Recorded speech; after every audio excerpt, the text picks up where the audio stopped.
Барлықтарыңызға қайырлы күн достар. Бүгін біз сіздермен картопты дранике жасайтын боламыз.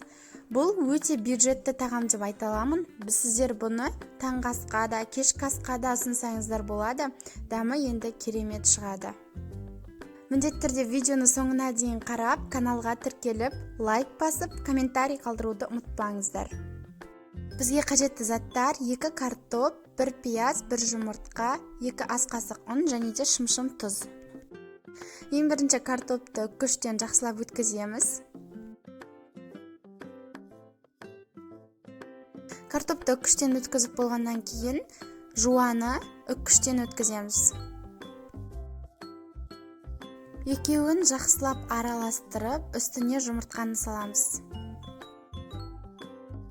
Дәміне қарай тұз қосамыз. Ащы болған қаласаңыздар, қара бұрыш та қосуға болады. Жақсылап араластырамыз. Араластырып болғаннан соң үстіне 2 ас қасық ұнымызды қосып, тағы да бір араластырып жібереміз. Енді біздің драникиімізді қызып тұрған майға қасықтап саламыз. Май қатты көп болмауы керек. Қызарғанша қуырып аламыз. Драникиді ұзақ уақытқа қалдырмай бірден пісіріп тастаған жөн. Әйтпесе картоптың суы шығып кетеді. Суы шығып кеткен жағдайда оны сүзгіден өткізіп алып пісіру қажет.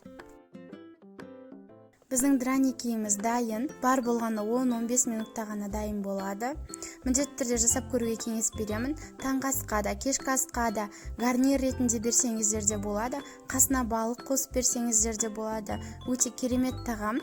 Бір жегеннен ғашық боласыздар. Видеоны соңына дейін қарағандарыңызға рахмет. Менің каналыма тіркеліп, лайк басып, комментарий қалдыруды ұмытпаңыздар.